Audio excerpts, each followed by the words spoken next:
I'm your dream companion, the one who helps you unwind after a long, busy day. Before you drift off to sleep, don't forget to leave a like, subscribe to the channel, and tell me in the comments, where are you listening from right now? What time is it there? Now take a deep breath, get comfortable in bed, and come with me because the night is just beginning, and this story is all yours. The rain fell softly over the small town of Ravenwood, a place forgotten by maps and remembered only in whispered stories. The lights of the houses flickered irregularly, as if something unseen was breathing through the electric wires. That night, a thunderclap split the sky in half, and for a second, the world went silent, as though sound itself had vanished. Ethan, 14, watched the storm through his bedroom window. Raindrops crawled down the glass, reflecting flashes of blue lightning. Behind him, the TV hummed with static, playing an old episode of Stranger Things, the one where the group of friends sneaks into the Hawkins laboratory. But something strange happened. The sound began to distort, as if the world inside the screen had come too close to his own. Eleven's face froze mid-scene, her eyes locked on his. For a moment, Ethan could swear she was looking directly at him. He pressed the remote, but it didn't respond. The screen flickered, and behind 11 appeared a tall, thin shadow, almost human, but faceless. Ethan stumbled backward, tripping over a pile of comic books. Then, the lights went out. Only the sound of rain remained, and a deep, heavy breathing that seemed to come from inside the wall. He called for his mother, but his voice was swallowed by the silence. The digital clock blinked 0 o'clock again and again. Ethan stepped toward the door and opened it slowly. The hallway was soaked in a dim red light, as if the house had been submerged in a crimson mist. On the wallpaper, strange shapes moved, swelling and sinking like something alive underneath. A sharp crack echoed, then another. The sound came from the basement, then descended one creaking step at a time, his heartbeat matching the rhythm of the storm outside. The air smelled like rust and mold. In the corner, his father's old radio turned on by itself, hissing between stations until it found a faint voice, distorted but unmistakable. "He's back. The gate is open again." Ethan froze. The voice was a girl's, weak, trembling, yet familiar. It was 11's voice. The radio sparked and went dark. The ground shuddered beneath his feet. From the wall, a black, tar-like substance began to ooze outward, creeping upward against gravity, spreading like veins. Ethan bolted up the stairs, stumbling, gasping for air. He reached the front door, flung it open, and froze. Outside, Ravenwood was gone. The sky was a deep, endless void, covered in pulsating purple clouds. The air tasted of metal and ash. The sound of the rain had vanished completely. Everything hung in eerie suspension, soundless and still. He turned back toward the house. Inside, the lights flickered violently. The shadows on the walls stretched and twisted into human shapes. Shapes that seemed trapped, clawing, trying to escape. One of them moved closer. It formed the silhouette of a girl, bald, bleeding from her nose. Ethan's breath caught. He knew her face, even without the details. "You opened the gate." The voice didn't come from the radio this time. It came from inside him. Every light in the house exploded in unison. The air trembled with a piercing, electric scream that tore through reality itself. Ethan shut his eyes, and when he opened them again, the world had changed. He was standing in a forest. The trees were wet, black, glistening under a dim red glow. The same kind of forest. Where Will Byers had vanished, all those years ago in Stranger Things. But this time, it wasn't a TV show. The ground pulsed faintly beneath his feet, breathing like a living thing. In the distance, something moved between the trees, too tall, too thin, its body bending at unnatural angles. Ethan's pulse pounded in his throat. Lightning split the sky again, and for a fraction of a second, he saw Ravenwood flickering through the red fog like a ghost memory, as if two worlds were overlapping. He felt the pull, the magnetic hum of something calling him back. Then he heard it again. That same distorted whisper, "Ethan, help me." The voice was close now, so close it brushed against his ear. He turned slowly, afraid to breathe, and there, standing in the cold blue glow of the storm, was a figure with no face, wearing the same tattered clothes from the episode that had been playing on his TV moments before. The thing tilted its head. The static began again, and the world went dark. When Ethan woke, the air felt heavy, thick with moisture and something darker, like the breath of something ancient filling his lungs. A faint electrical hum pulsed through the forest around him, vibrating in his chest like a heartbeat. The trees were tall and twisted, their bark slick with a glowing blue fungus that pulsed faintly in rhythm with that hum. White particles drifted slowly through the air, floating like frozen ash. Everything looked familiar, yet wrong, like his town had been peeled apart and rebuilt in another dimension. When he tried to call out, his voice barely broke the silence. The sound seemed to vanish as soon as it left his lips, somewhere, faint and distant. He thought he heard the Stranger Things theme slow, reversed, echoing like a memory. He followed the sound through the forest until he saw it rising from the fog, a castle that stretched impossibly high, its towers clawing into the black sky. Lightning revealed it in brief flashes. Gothic walls, cracked windows, a gate hanging loose like broken teeth. The closer he came, the more he felt reality bending, as though invisible strings were pulling him toward it. The gates creaked open on their own, releasing a cold breath that stank of metal and dust. Inside, statues lined the courtyard, their faces eroded into featureless masks. Each statue had one word carved across its chest. Listen. The letters seemed to shift and breathe when he looked too long. He touched the massive wooden door, and a pulse ran through his fingers like static. The door opened, revealing blue torchlight flickering in the vast hall beyond. The walls inside were covered in frantic sketches, messy drawings of creatures that made Ethan's stomach twist. The Demogorgon, Vecna, and other things he didn't recognize. But it was the mirror in the center that drew him closer. It was cracked, rimmed with pulsing black veins that moved like living vines. When he looked into it, he didn't see himself. He saw his house, his room, the TV still playing static, his mother, frozen mid-shout, her mouth open but silent. "Mom," he whispered, and then her reflection turned toward him. Her eyes were white. From behind her, a pale hand pressed against the glass. Eleven's face appeared, gaunt, nose bleeding, her voice breaking through the static. "Ethan, help me." He stumbled backward, shaking his head, but before he could run, a whisper came from behind one of the pillars. "She's not real." A boy stepped into view, about Ethan's age, wearing a torn jacket and a terrified expression. "Who are you?" Ethan asked. "Lucas," the boy said. "At least, I think it used to be." Ethan frowned. "From Stranger Things." The boy shook his head. "No, that's what it wants you to think." Before Ethan could speak again, the floor rumbled, and a deep roar rolled through the hall. The tiles cracked open, releasing a thick black mist. From the fissure, something began to crawl out, long arms, too many fingers, a body that looked human only at a distance. Ethan and Lucas ran.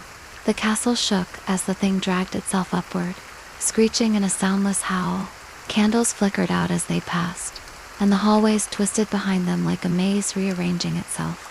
Ethan's breath came in short, sharp bursts. The only sound left was his heart hammering in his chest. They dove into a small side chamber, slamming the door shut. The air smelled like cold iron and rot.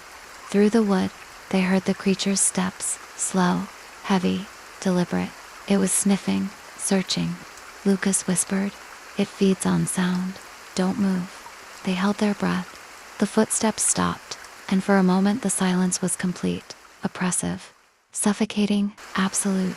Then came a whisper from the other side of the door. "Ethan, come back."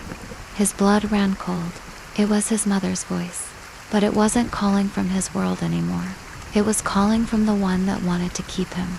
The whisper slipped through the cracks like cold air, curling around Ethan's mind until it no longer sounded like his mother, but like a memory that had learned how to speak.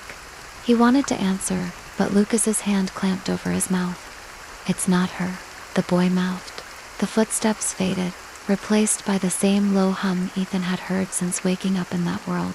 Constant, rhythmic, like the pulse of a machine buried deep beneath the earth. When the silence finally returned, they eased the door open. The corridor beyond was filled with drifting mist, the walls sweating black liquid. Blue torches burned low, their flames trembling as if afraid of what lingered nearby. Every few seconds, Ethan swore he could see shadows, twitching just outside the edges of light, long arms, curved shapes, crawling on the ceiling like living thoughts. They moved quietly down the hallway, their shoes crunching over shattered glass and bone. "Where are we?" Ethan whispered. Lucas kept his eyes forward. "It's a copy, a reflection of what's real, the part people aren't supposed to see." He touched the wall.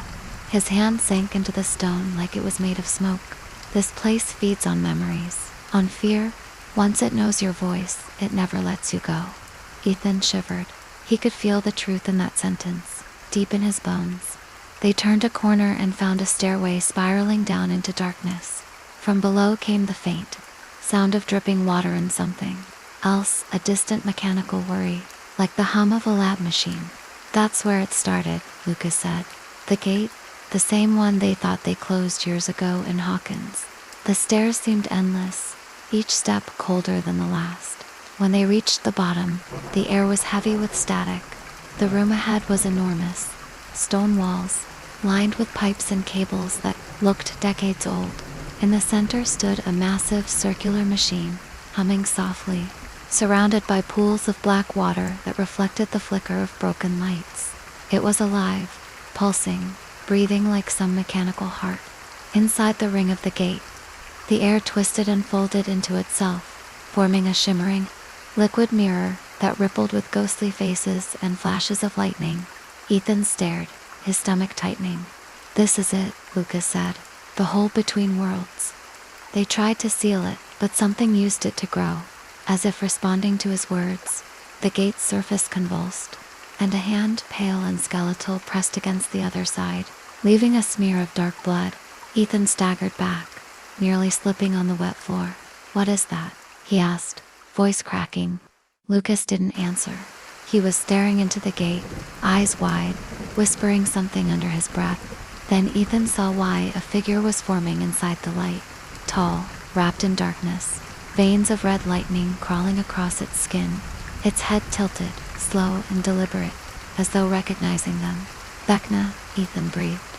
The name felt wrong on his tongue, like saying it gave it strength. Lucas grabbed his arm. "We need to leave," but the gate exploded outward, and a wave of invisible force slammed them both to the ground. The world flickered between red and blue, light and shadow. Ethan felt something claw at the edge of his mind, memories unraveling, replaced by whispers. "Open it again.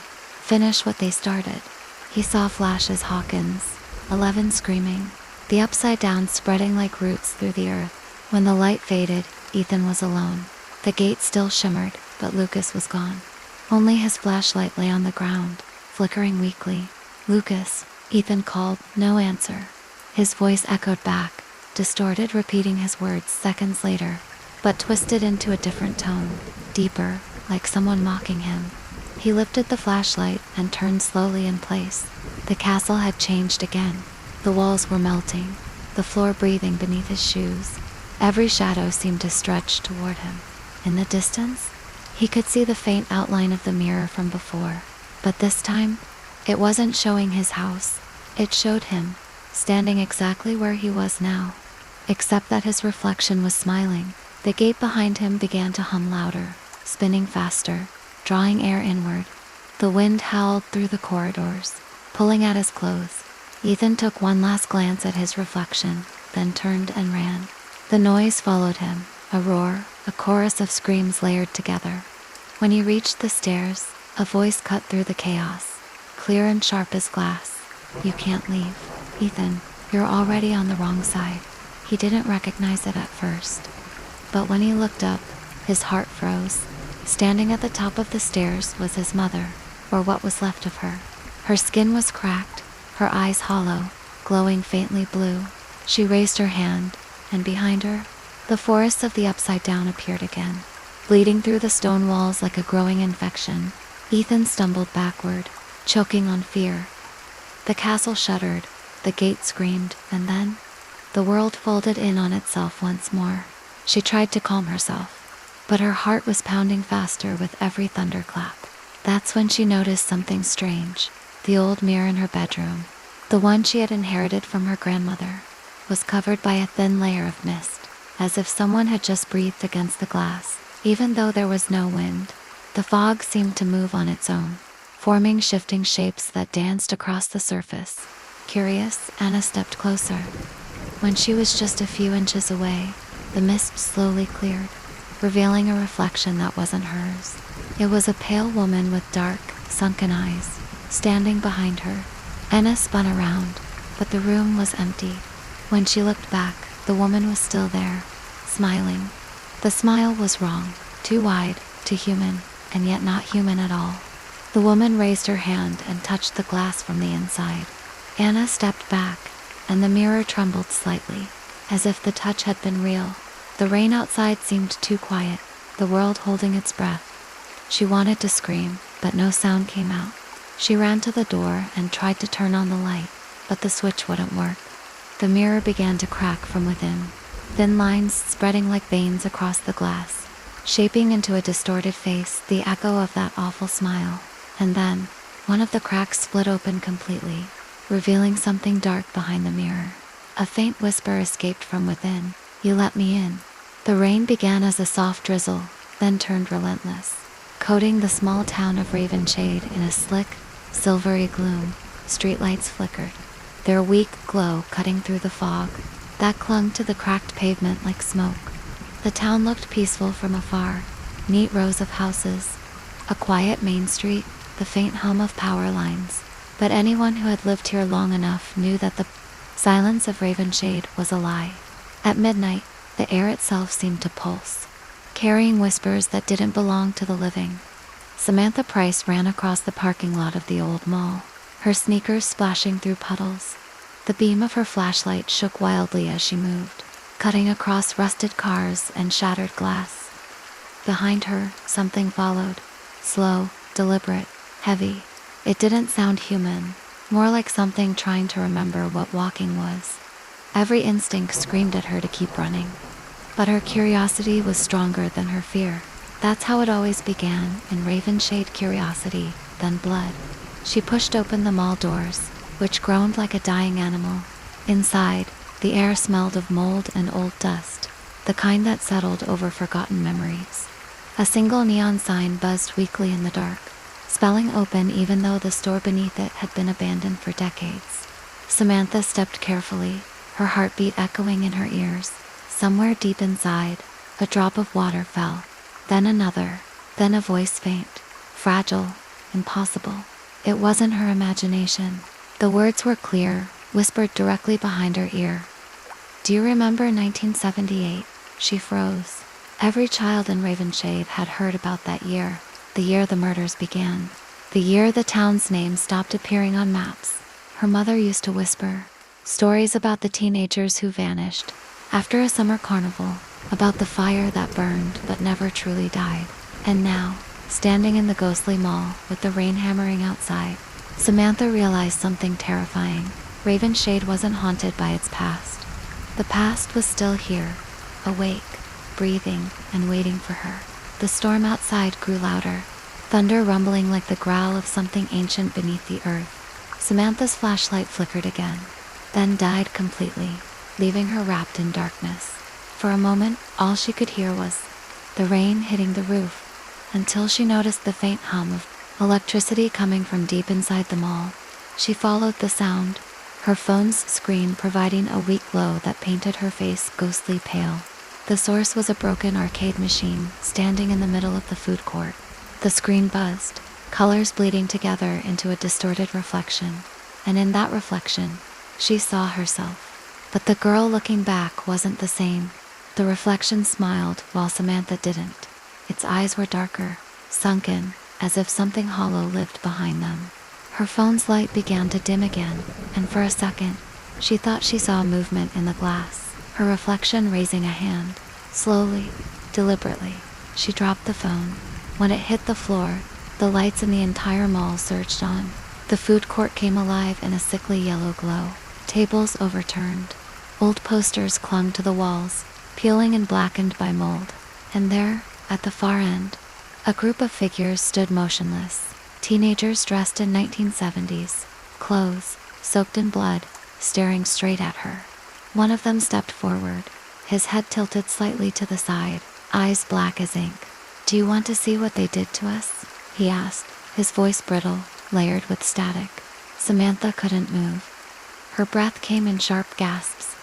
The boy lifted his hand and pointed to the arcade machine on its cracked screen. The reflection had changed again, this time showing scenes from the town.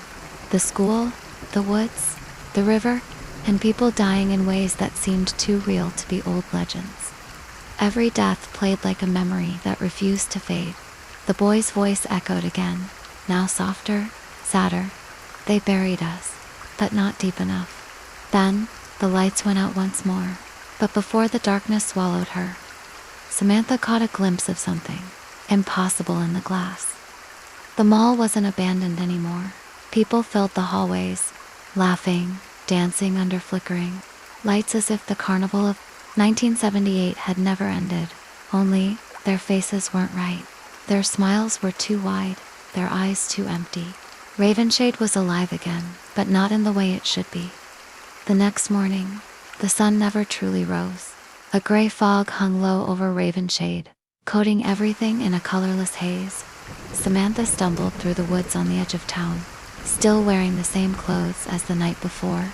Her shoes were soaked, her hair tangled with leaves.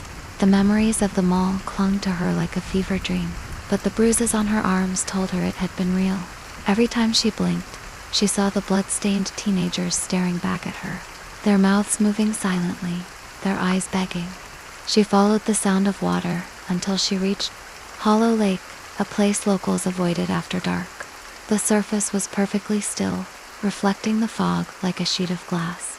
The old stories said that the lake was cursed, that it had been built over something buried centuries ago. Some claimed it was a witch's grave. Others said it was where the town made its first sacrifice. Whatever the truth, Samantha could feel it watching her. The air hummed, vibrating in her bones. As she stepped closer to the water's edge, she noticed the ground beneath her feet was soft, too soft. The soil pulsed faintly, as if breathing. Then, she saw it, a faint red glow beneath the surface of the lake, spreading slowly like ink in water. The fog thickened, swallowing the trees, the shore, the world, and from that glow, a shape began to rise. At first, it looked human. Then, it didn't. Its limbs were wrong too long, bending at strange angles.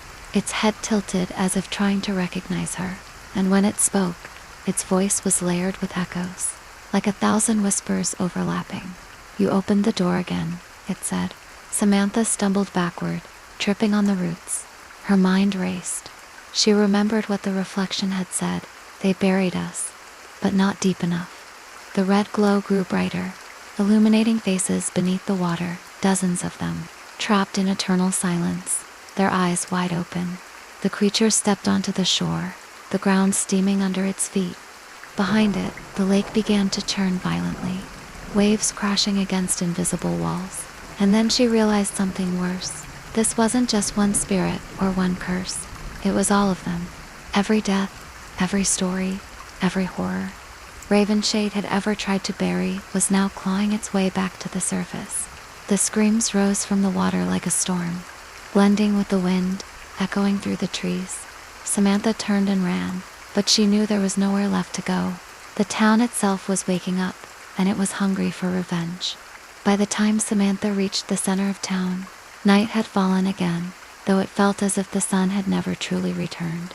The streets were deserted, but she could sense movement behind the windows. Curtains shifted, shadows passed.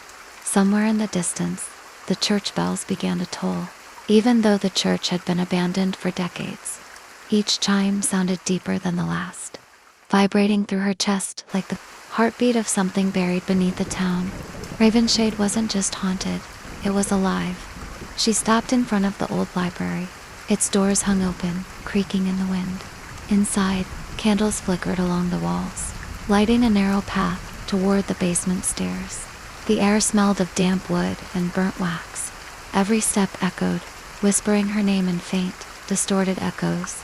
As she descended, She noticed the wallpaper was covered in old newspaper clippings, all of them telling stories of missing people, strange lights, and the infamous Ravenshade massacre of 1978. The closer she looked, the more she realized the faces in the photos weren't strangers. They were the same blood-soaked teenagers from the mall. At the bottom of the stairs, she found a massive, pulsating heart made of stone and roots. Embedded in the floor like the town's living organ, every beat sent ripples through the walls, shaking dust from the ceiling. In front of it stood the boy from the arcade, his face now half-rotted, his voice echoing with static and sorrow. "They built everything on top of this," he said softly. "Every house, every school, every life. Ravenshade grows because it feeds." The heart pulsed faster. The candles flickered, bending toward Samantha as if drawn to her. She tried to back away, but the floor beneath her feet began to move, splitting open to reveal more roots, twisting and clawing toward her. From within the walls, faint whispers rose, voices of everyone the town had consumed. They didn't sound angry anymore. They sounded desperate, pleading. The boy reached out his hand. "You can end it," he said, "but you'll have to take my place." Samantha hesitated. The heart throbbed louder, now almost deafening. She could feel its pull in her veins, its rhythm syncing with her own heartbeat. If she destroyed it, maybe Ravenshade would finally die. But a part of her knew the town wouldn't let her go so easily. The heart beat once more, and she felt herself being pulled forward, roots wrapping around her ankles, her wrists, her chest. Her scream echoed through the basement, mixing with the tolling bells, until they became one single, endless sound. And when silence finally fell, the lights in Ravenshade flickered back to life. The streets looked calm again. The fog began to lift, but in the reflection of every window, every mirror, every puddle, Samantha's face watched quietly from the other side, smiling. Ravenshade had a new heartbeat. The town awoke the next morning as if nothing had happened. The streets were washed clean by the night's rain, the sky a pale, quiet gray. Children rode their bikes past the square, laughter echoing off the walls of buildings that had no memory of the screams. The world moved on, or at least pretended to. But under the surface, beneath the cobblestones and sewers and soft soil, something ancient pulsed faintly, steady and patient. Ravenshade's heart still beat, only now it belonged to Samantha. In the library basement, where dust hung in the air like ash, the candles still burned, though no one had lit them. The great stone heart had gone still, its roots buried deep, but faint lines of crimson ran through it like veins. From within, a soft whisper echoed now and then, a woman's voice, calm, almost gentle. "It's all right," it murmured. "Just sleep." The voice carried through the pipes, through the earth, through the town itself. It seeped into dreams, wrapping them in fog. People began to talk. They said they saw Samantha walking near the lake at night, though her eyes were too bright, her steps too silent. They said she was smiling more than usual, and that sometimes, when she passed by, the lights flickered. The stories spread, the way they always had in Ravenshade. Some whispered that she was protecting the town now, keeping the restless dead at bay. Others said she had become part of it, its guardian and its prisoner both. One night, a group of teenagers, thrill-seekers with more curiosity than sense, broke into the old library, just like Samantha once had. They laughed and took pictures, daring each other to go down to the basement. When they reached the bottom of the stairs, the air was thick with dust and static. Their flashlights trembled. On the far wall, written in something dark and wet, were words that hadn't been there before. "You can leave, but not all of you." And when they turned to run, one of them was gone. The others swore they heard footsteps behind them all the way home. Slow, dragging, heavy. By morning, no one remembered his name. The records said he'd never existed. The fog rolled in again, covering the streets in silence. And beneath that silence, a low heartbeat echoed faintly, steady as rain on glass. Ravenshade slept dreaming of blood, rain, and a girl who once tried to save it but became its soul instead. Weeks passed. The fog never fully left Ravenshade, clinging to the town like a second skin. The rain began to fall again, heavier this time, darker. Locals started calling it the Black Rain. It left stains on cars, on windows, on skin. Doctors said it was harmless, just pollution from the nearby factory. But people whispered that the rain was blood from the ground, seeping upward. They said the town was leaking. In the high school, strange things began happening. Hallway mirrors warped the reflections, showing faces that didn't match. The morning announcements played backwards for a few seconds each day. Students disappeared from class, only to be found standing motionless near the lake, eyes blank, whispering Samantha's name. Some said she was gathering them, creating an army of dreamers who would keep Ravenshade alive. Others believed she was warning them, showing what was coming next. Meanwhile, the adults acted as if everything was fine. The mayor gave a speech about community and faith, promising that the fog would pass, that the town had faced worse. But as he spoke, the lights flickered, and every microphone in the building let out a piercing shriek. The audience covered their ears. The sound cut suddenly, and for one frozen second, Samantha's voice came through the speakers, calm and clear. "You built this over our graves. Now you'll feel what it's like to be buried." That night, the rain didn't stop. It poured without rest, flooding streets and basements, turning the ground to mud. The power grid failed, plunging Ravenshade into darkness. In that darkness, people began hearing things, whispers crawling through their walls, laughter echoing in empty rooms. Some claimed to see figures standing in the rain, pale and motionless, their eyes glowing faintly red. They didn't move unless you blinked. By dawn, the water had receded, but something had changed. Every clock in town had stopped at the same time. 3:33 a.m., the hour Samantha disappeared, and in the reflection of the puddles, the town looked wrong. Buildings taller, streets unfamiliar, faces not quite human.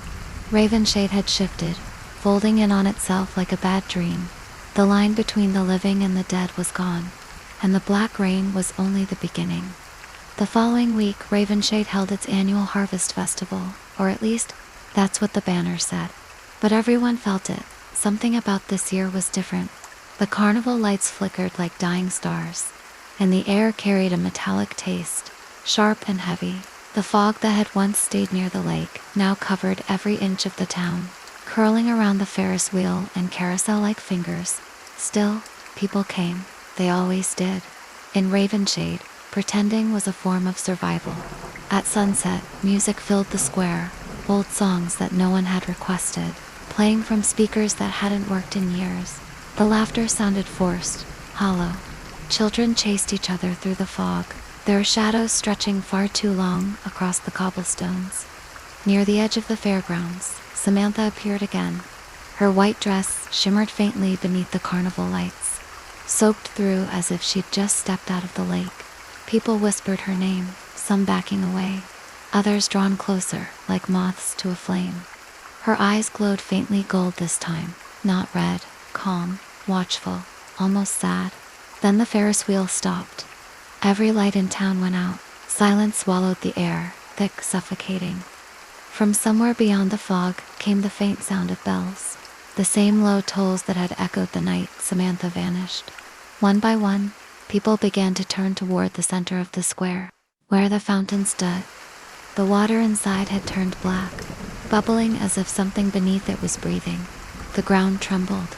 The air hummed with that same electric vibration she had once felt in the mall. And then the voices began.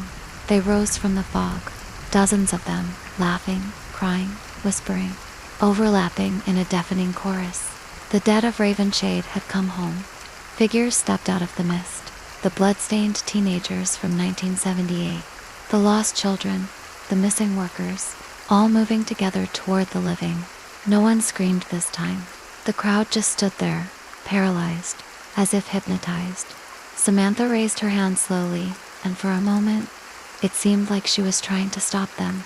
But her voice, when it came, was different now. "You kept feeding it," she said softly. "Now it's full." The ground cracked beneath the fountain. A blinding red light shot upward, cutting through the fog.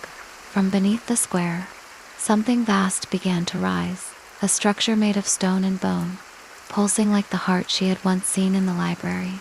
Ravenshade itself was changing, merging with whatever lay beneath it. Buildings stretched and twisted, streets folded into impossible shapes, and above it all, the Ferris wheel started spinning again, without power, without sound.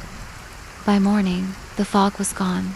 The sun rose over Ravenshade for the first time in months, lighting the town in soft gold. Everything looked perfect, clean, quiet, but when people stepped outside, they realized the streets didn't lead where they used to. The town had rebuilt itself overnight, and in every window, Samantha's reflection smiled faintly, not cruelly, not kindly, just watching, as if making sure Ravenshade stayed exactly as it was, forever. The distant toll of a bell drifted through the fog-covered mountains. It was past midnight in the small town of Ebersfeld, and no one could say where the sound came from or if it even existed at all. Some claimed it was only the wind passing through the ruins of the old power plant, abandoned since the accident of 1987.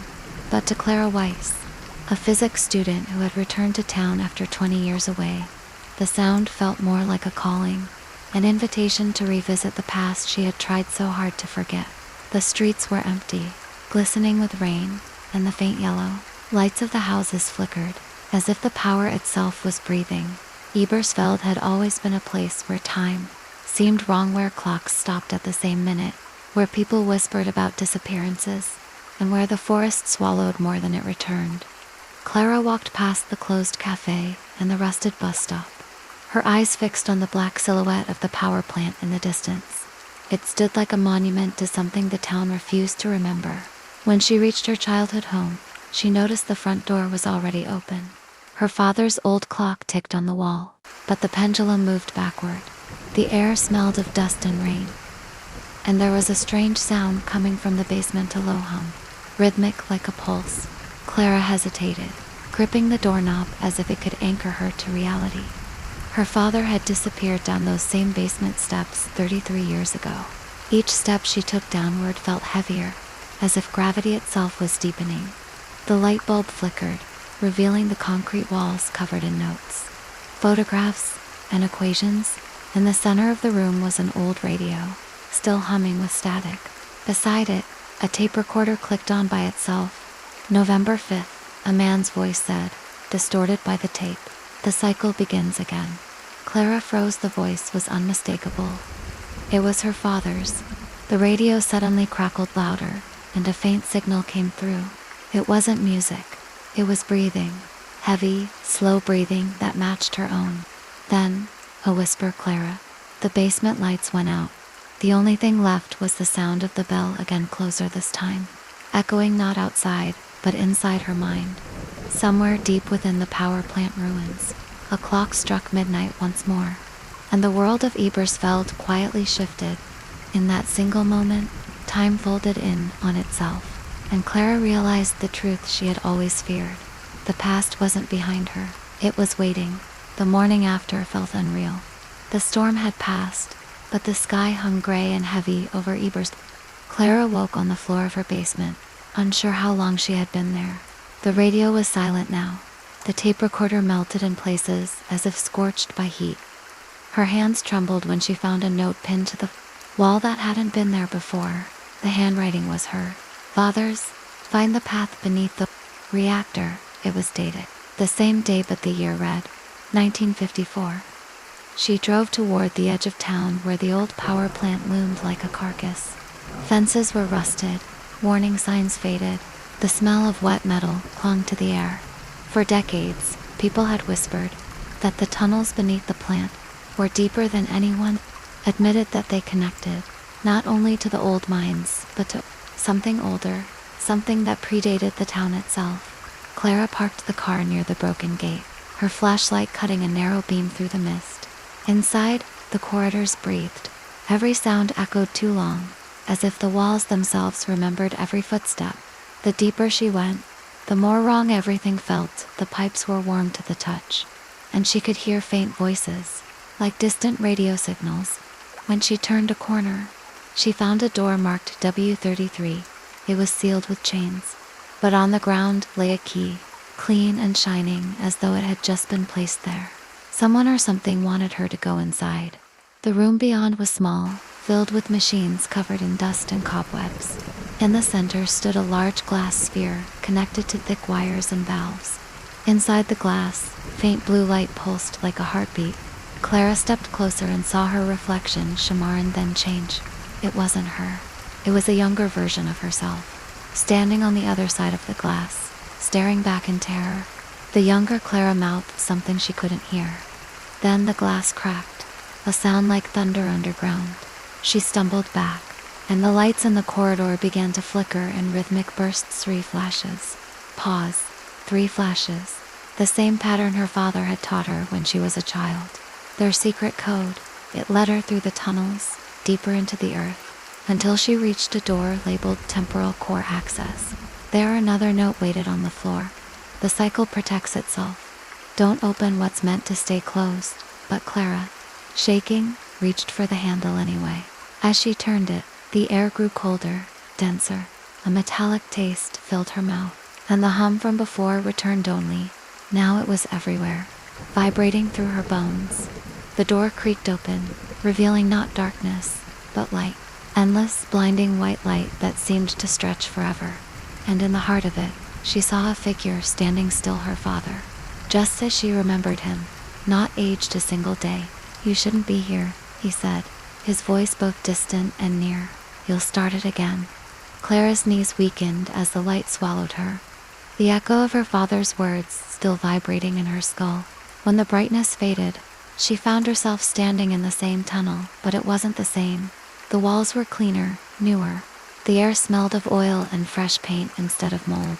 She stumbled toward the surface, passing tools and crates that looked decades out of place. When she finally emerged into daylight, her breath froze in her chest. The town was there, but it wasn't her town. No cars, no satellite dishes. The signs read the same names, but the fonts, the colors, everything screamed 1954. Her mind raced, refusing to believe it. People in old-fashioned clothes walked down the street, staring at her jeans and flashlight. She ducked into an alley, heart pounding, until she saw something impossible. Her father, young, maybe 30, smoking near the gas station, laughing with a man in a lab coat. For a long moment, she couldn't breathe. Then she noticed the notebook in his hand. The same notebook she had found buried in their attic as a child, filled with maps of tunnels and strange equations, labeled the loop hypothesis. When she tried to approach, everything began to warp. The air shimmered as if reality itself were underwater. The laughter cut off. Her father turned his head toward her, but his eyes glowed faintly. The same blue as the sphere's light. Clara, he whispered, though she hadn't told him her name. You shouldn't have come back. The ground cracked, and suddenly she was falling, spiraling through darkness, seeing flashes of faces her own, older and younger, screaming across years that folded like paper.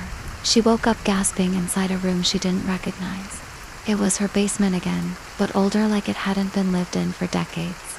The air was cold, and on the wall, someone had drawn a huge symbol in choke, a circle intersected by 3 lines. Beneath it, in her handwriting, were the words, "It always ends here." Her flashlight flickered and went out.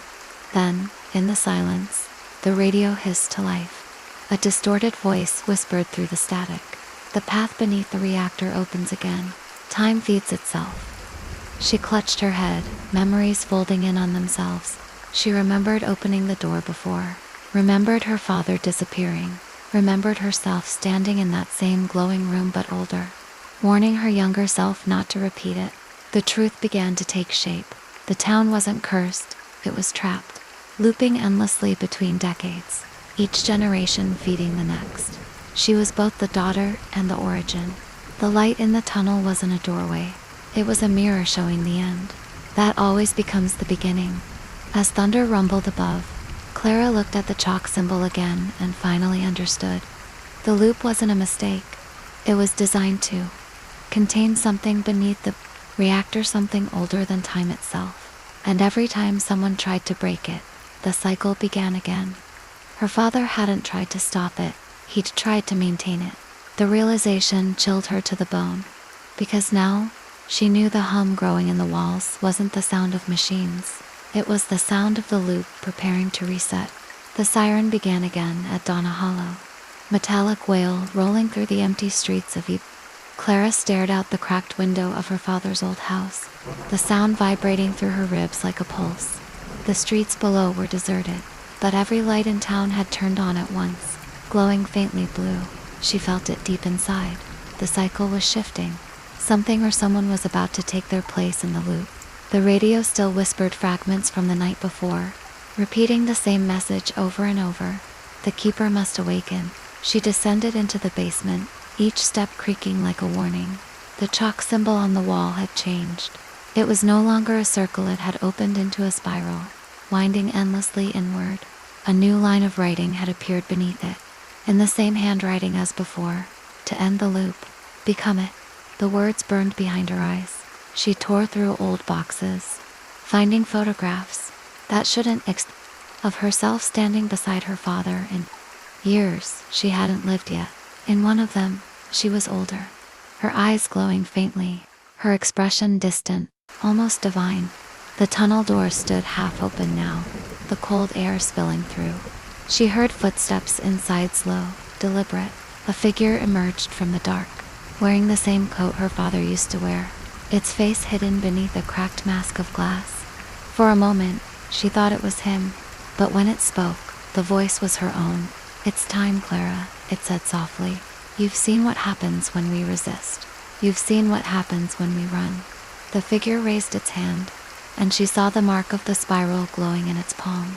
"We are the same story told again and again and again."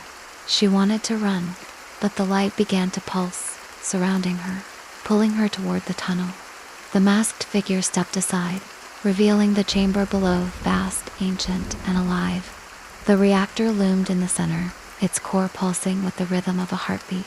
Around it, human silhouettes were frozen in place, caught in shimmering layers of time children. Adults, elders, all versions of the same faces, trapped in eternal recurrence. The hum was deafening now, like 1,000 clocks ticking in unison. Her body trembled as she approached the core.